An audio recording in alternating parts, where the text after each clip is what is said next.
So here's long position, buying with own money, expecting price to rise. Short position, selling your own asset, expecting price to fall.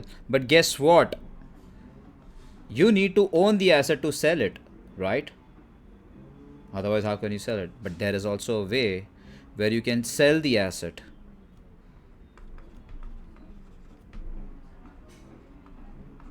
without owning it.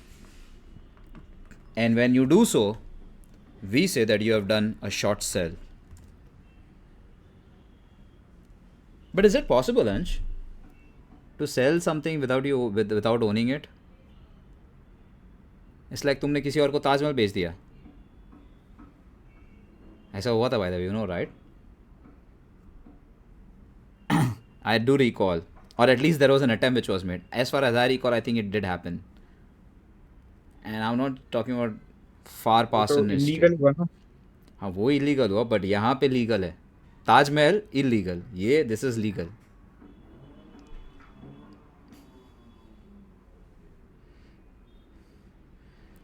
हाँ. Do you think this is possible? Not possible, right? But then there is a way to it over here. You see, it is Ansh over here who is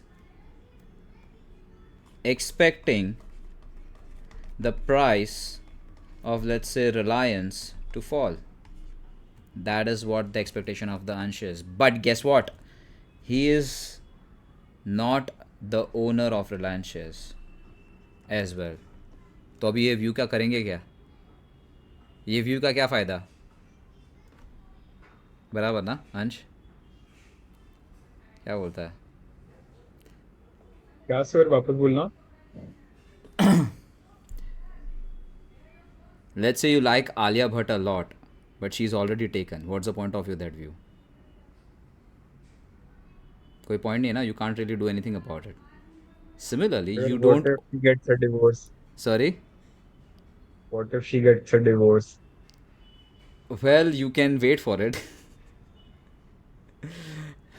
But similarly, if you're not the owner of the Reliance shares and if you're expecting the price to fall down, what can you do about it? Well, the way you have a solution for Alia Bhatt, I have a solution in case of Reliance. Here's the solution. You know, there's this guy called Aditya. Hey, by the way, Ransh, do you agree that a person for a particular thing can have different views? Take movies, for example. You would find people, someone liking the movie, someone not liking the movie. So over here, Aditya is actually the owner of Reliance shares. Now, here's the thing. Ansh is expecting the price of the Reliance to fall down, but Aditya, on the other hand, is not expecting that to happen. सो अंश जाता है आदित्य को के पास. वो आदित्य को बोलते हैं, यार एक काम करना, you are anyways thinking of not selling Reliance at all, तो एक काम कर, डे 1 पे आदित्य अंश को लैंड करेगा और अंश आदित्य से बोरो करेगा. क्या? पैसा नहीं, रिलायंस का शेयर्स बोरो करेगा. अच्छा, बोरो किया तो उसका एक्सपायरी डेट भी होगा, तो दैट्स वाई मैंने टाइमलाइन पे एंड डेट डाला है, एक्सपायरी डेट. अंश क्या कर रहा है? अंश का व्यू क्या है? भाव गिर जाएगा, लेट्स से 1400 से भाव, अंश को लगता है कि भाव गिर के हो जाएगा लेट्स से 1000. तो अंश क्या किया, उसने रिलायंस के शेयर्स को बोरो किया आदित्य के पास से. Then he went to National Stock Exchange and Bombay Stock Exchange, the marketplace, and he sold the shares. Of course, he must have sold the shares to someone else, maybe XYZ, maybe ABC, doesn't matter. He sold the shares at 1400 rupees. So Ansh got 1400 rupees over here.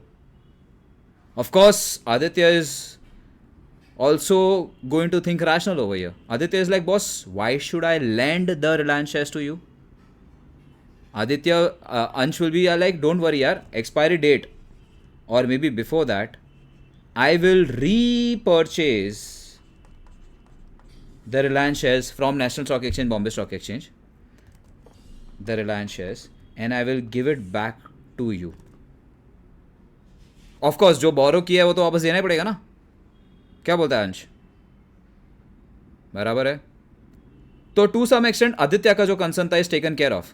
Because, by the way, Ansh and Aditya will enter into a legit contract. It's legally binding. So Ansh will have to give those shares on the expiry date or before that. अंश का फ़ायदा क्या है? अरे अंश का फ़ायदा ये है कि अगर उसका बेट सही निकला और प्राइस 1000 हो गया, तो इमेजिन उसने बेचा 1400 में पहले, पर बाद में खरीदा 1000 में, तो 400 का प्रॉफिट हो गया ना अंश का. तो उसका जो व्यू था, he was able to bank on it. उसका नसीब अच्छा था कि आलिया भट्ट का डिवोर्स हो गया, भाव 1400 का 1000 हो गया. But guess what, there is a risk over your Ansh has. What if Alia Bhatt doesn't get divorced? What if the price becomes 2000? Ansh will have to live a bachelor life forever. Meaning, Ansh will have to bear a loss. He will have to buy at 2000 because he has to fulfill the obligation, repurchase the price, shares it to 2000. And over here, Ansh will make a loss of 600. So the bet can go anywhere, anyways, but a bet is a bet.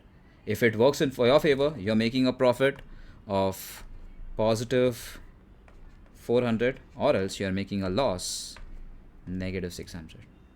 And I don't know if you realize, Ansh, the losses are unlimited. The price can become 2 lakh also, and you will have to buy 2 lakh. So the losses are pretty much infinite. But the good part is, Ansh, you can sell Reliance shares without becoming the owner of it, as far as you promise to repurchase it and give it back. Are you getting it? The whole transaction. Any questions?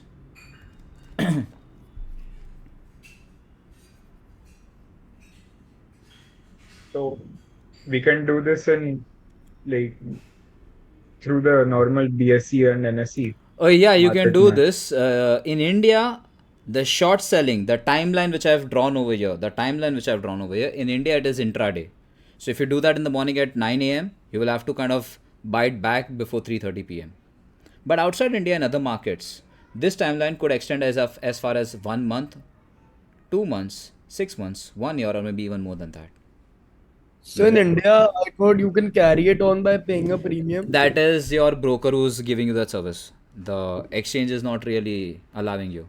It is a broker who's kind of, what do you say, recycling that transaction. Broker अपने risk पे सब कर रहा है. So, sir, outside India also there would be like a time limit to specific stocks, right? Like Yeah. कुछ एक महीने से ज़्यादा you can't wait. Short selling जो है, it's not just happening in stock. It can be happening in commodities. It can be happening in fixed in bond. Short selling could be in anything, even in currencies. So like even for like real estate, like you promised to deliver a piece of land by I remember I told you mutual funds which invest in real estate are called REITs. Those securities you can short sell. Okay? Did I answer everyone's question? Sir, Huh? why would Aditya even lend to Ansh? Exactly. I'm so glad somebody's talking finally. I also have the So same for question. rate of interest, Huh? rate of interest, Can you be elaborate? विस्तार में बताएंगे आप? like Aditya will get some interest from Ansh, right? Because he's lending money. Kind of. But here's what happens on day one. The question is, why is Aditya, the lender of the underlying asset, giving the lending the shares? Uska kya fayda hai? Well, for this period, this 1400 rupees, I'm now going beyond syllabus, but this is how it actually works. This 1400 rupees, which Ansh will get by selling on day one, Ansh will deposit this 1400 rupees with Aditya. More like as a collateral, security kind. Security मतलब, when I say security, I'm talking about वो shares की बात नहीं कर रहा हूँ. Security मतलब वो होता है ना यार, वो feeling कि हाँ भाई मेरा पैसा किधर नहीं जाएगा, मेरा शेयर कहीं नहीं जाएगा, उस चीज़ के लिए. Because for that reason, Ansh is going to deposit 1400 with Aditya on day one. And guess what? Aditya can earn interest on this 1400 rupees for this period. Of course, the fact that Ansh has given 1400 to Aditya on day one, Aditya बोलेगा कि तू 1400 मुझे दे दे, मैं तुझे 1400 तब दूंगा जब तू मुझे मेरा शेयर देगा वापस. So only when Ansh will give the Reliance shares back to Aditya. That's when Aditya will release 1400 to Ansh. So 1400 is acting like a guarantee over here that Ansh भाग नहीं जाएगा, समझा? और आदित्य का लॉस नहीं होगा. और आदित्य का फ़ायदा क्या? उसने 1400 के ऊपर इंटरेस्ट कमाया. तो अंश ये सोचता है कि यार वैसे ही मैं रिलायंस के शेयर्स अपने पास ही रखने वाला हूँ 2 महीने के लिए, 4 महीने के लिए, 1 दिन के लिए. माइट एज वेल इसको दे देता हो, इंटरेस्ट कमा लूँगा उसके ऊपर बैठे बैठे. Are you getting it? So, sir, in this case, the Sure. broker is the lender between the buyer and the seller, right? Sorry no इसमें So- ब्रोकर को बाद में लाते picture. Let's say this is like a olden days and all. This is what is happening. Broker को बाद में लाते हैं. So did you understand the transactions so far? Why is Aditya lending the shares on day one?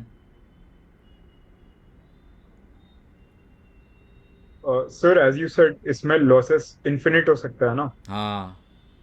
तो what if, मतलब अब since I do not own the shares that I'm selling, so eventually what if I am not capable of paying back Aditya? Well, first of all, legally you're supposed to pay it back.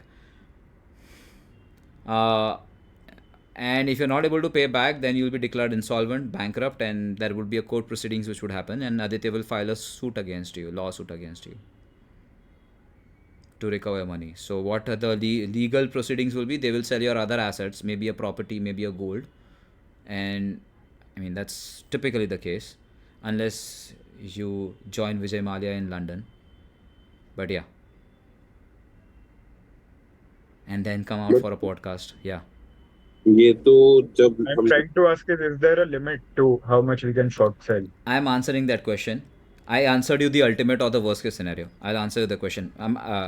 Give me a moment. हाँ बोला देते हैं. the question is like kind of similar like इस पे भी कोई it would be only applicable like a बहुत बड़ा transaction होगा right but ऐसे 1400 रुपए के लिए कौन court case करेगा? हाँ, fair enough. That is your prerogative, to be honest, Aditya. 1400 is subjective. If you ask a person standing on a signal, for him 1400 is a big number. So it's really subjective. That's your prerogative, to be honest, whether you want to put a court case. But this can be done legally. But the possibility. So now I'm entering into a different conversation. Again, this conversation is not part of the syllabus, but this is a fun conversation. So let's have it. There's the probability of this situation occurring, that Ansh runs away or Aditya, does a court case and all. The probability of this can be reduced to a great extent. You know how? Over here, Aditya will ask Ansh not just to deposit 1400 on day one. Aditya will ask Ansh to deposit additional money beyond 1400. क्योंकि कल उठ के imagine यार, if let's say for example, if the price in blue color not 2000, let's say becomes 20,000, तो अंश तो ये सोचेगा यार मेरा तो 1400 रुपये अटका उसके पास, छोड़ना यार, काय को मैं लॉस करूँ. देखो, when the price becomes 20,000, can I say the loss to Ansh is close to 17,600? The loss to Ansh is 17,600. नहीं sorry, 18,600. 20,000 minus 1,400 बराबर है. Do you agree with this amount? अच्छा, अंश को ये 18,000 का लॉस कब होगा? अगर वो खरीदेगा तो ना. अगर वो खरीदेगा नहीं और भाग गया तो उसको लॉस नहीं होगा ना. तो कैन आई से इन दिस सिचुएशन अंश कैन थिंक कि यार कौन खरीदेगा और 18,000 का लॉस चलेगा. एक काम करता हूँ, भाग जाता हूँ, भले मेरा 1400 गया. बराबर. अभी यहाँ पे आदित्य को नुकसान हो गया, उसके पास तो 1400 ही है खाली, और आज की तारीख में रिलायंस का भाव 20,000 है. उस बेचारे को तो इन्वेस्ट करके रखना था. अब क्या करेगा वो? आदित्य का लॉस हो गया ना इसमें. बराबर. ऐसा ना हो करके डे वन पे आदित्य अंश को बोलेगा कि भाई तू 1400 डिपॉजिट क्या बात बराबर है, पर तू 1400 के साथ साथ 1,000 रुपया और डाल. ये 1,000 रुपया है ना, कुशन है कि भाई प्राइस बढ़ गया तो 1,000 रुपये से वो कुशन की तरह एक्ट करता है. समझा ऑल ऑफ यू? मतलब भाव जो है, समझो, आई राइट समवेयर एल्स. भाव समझो 1400 का हो गया 1900. तो टेंशन नहीं ना यार आदित्य को.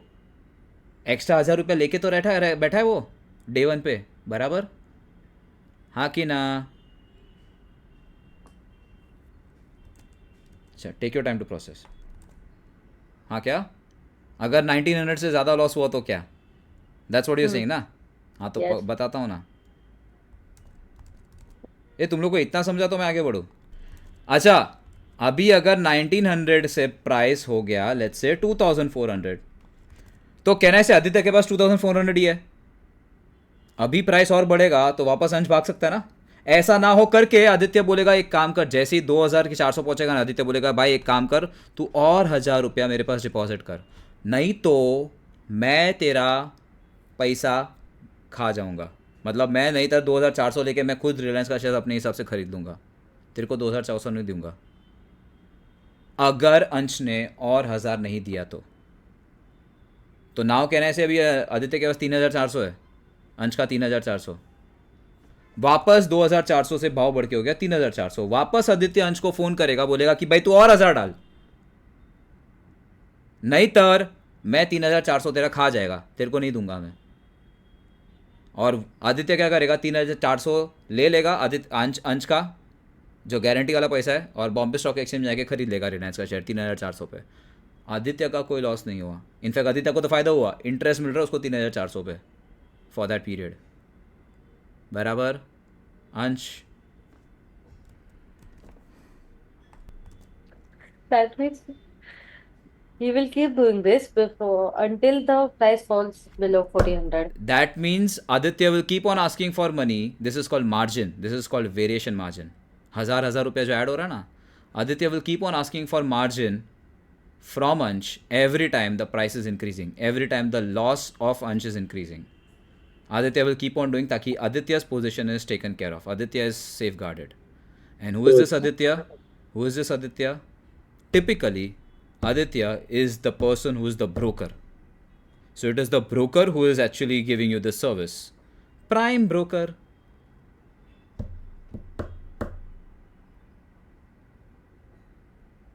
I know. आकाश गुप्ता दिमाग में घुस गया था मेरे. So it works like a guarantee कि Ansh will pay back. There is a guarantee ना, उसका 3400 तेरे पास है और मार्केट में प्राइस भी 3400 है. There will be a difference to be honest. अगर मार्केट में 3000 का भाव है ना, तब जाके तू 3400 का मार्जिन रखेगा उसके पास से. तो तू 400 का कुशन एनीवेज रख रहा है, ऐसा नहीं कि कट टू कट हो रहा है. मैं तो फिर खाली मैथ सिंपल रखने के लिए सब बोला है, समझा? All of you.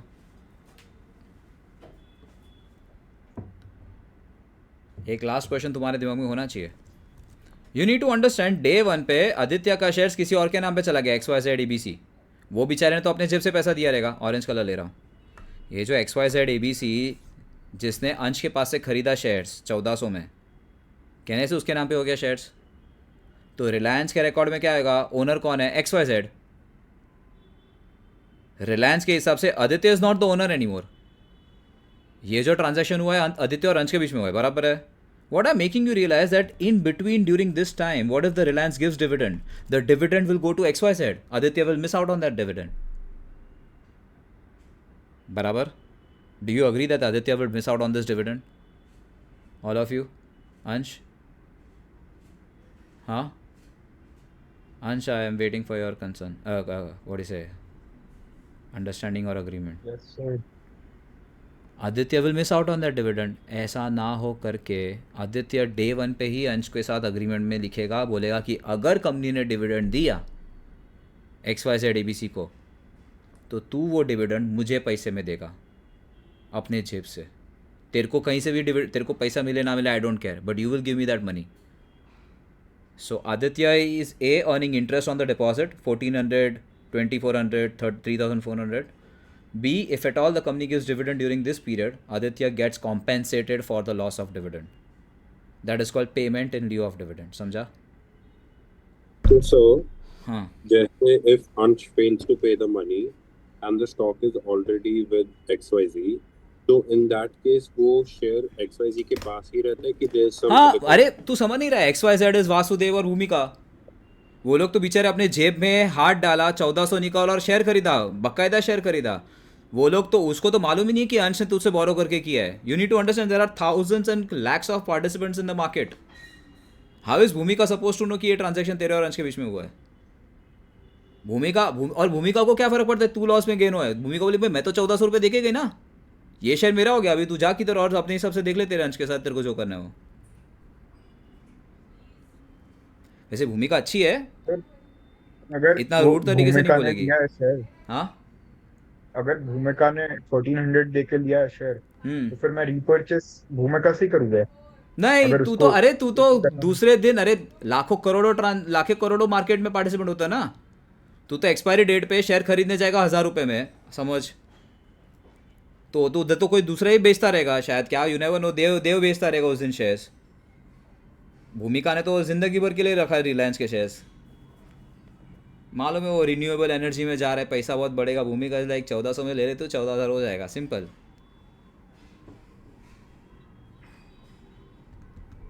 ऐसा कभी इतने तुम लोग के साथ? हाँ। इसका शॉर्ट सेल करने का इतना हाई रिस्क है, इतना सारा कहाँ पे कंडीशन। रिस्क है? ब्रोकर ही तो है, देख तू समझ नहीं रही अभी। मैंने क्यों बोला Aditya is the broker, because broker के थ्रू ही पहले वो डे वन पे अंश बेचेगा शेयर्स, तो जैसे ही 1400 रुपये आएगा ब्रोकर उसके अकाउंट में, अंश के अकाउंट में क्रेडिट ही नहीं करेगा, ब्रोकर 1400 रुपये हाथ में खींच लेगा।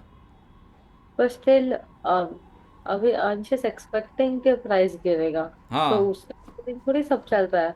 अगर उसका एक्सपेक्टेशंस रियलिटी में नहीं बदला तो खत्म ना। नहीं, पर बार बार में मैं ब्रोकर उसको बोलते रहेगा ना, तू ये 1000 रुपये एक्स्ट्रा ऐड करते रहे वेरिएशन मार्जिन, और अगर तूने नहीं किया तो ब्रोकर उसको बोल देगा कि भाई मैं 2400 में 3400 में खरीद दूंगा, मतलब तेरा पैसा गया भूल जाने का। फिर मैं तेरे को डेडलाइन दूंगा, आज रात को 12 बजे तक 1000 रुपया क्रेडिट होना चाहिए मेरे अकाउंट में, और अगर नहीं हुआ तो खत्म, भूल जाने का तेरा 2400 3400 जो भी है, ट्रांजैक्शन अपने आप बंद हो जाएगा। तो आदित्य का या जो बंदा ब्रोकर है उसका कोई लॉस ही नहीं हुआ। तो मैं तो अंश का लॉस का बात कर रही हूँ। हाँ, पर वो बैट कर रहा है, वो बैटिंग कर रहा है, क्या करूँ अभी मैं?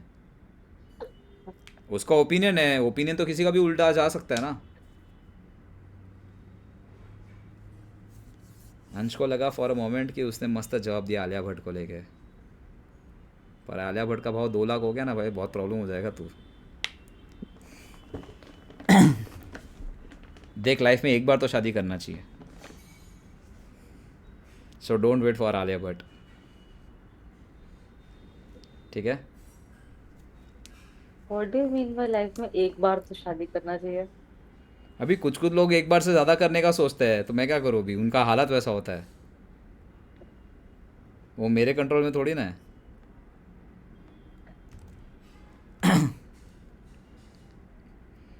अच्छा, okay, you thought that I'm encouraging people to get married more than once? No, I am No. encouraging people to not live alone.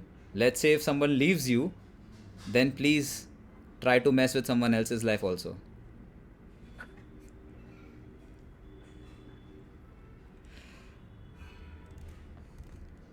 But anyway, so far so good. Shit यार, ये वाला पार्ट मेरे को भी recording में से काटना पड़ेगा। अरे I am very bad at editing videos. मेरे पास प्रीमियर प्रो का सब्सक्रिप्शन है, लेकिन मेरे को प्रीमियर प्रो यूज़ करने को ही नहीं आता है। चलो ठीक है, बाय देव, तेरे को समझ में आ गया?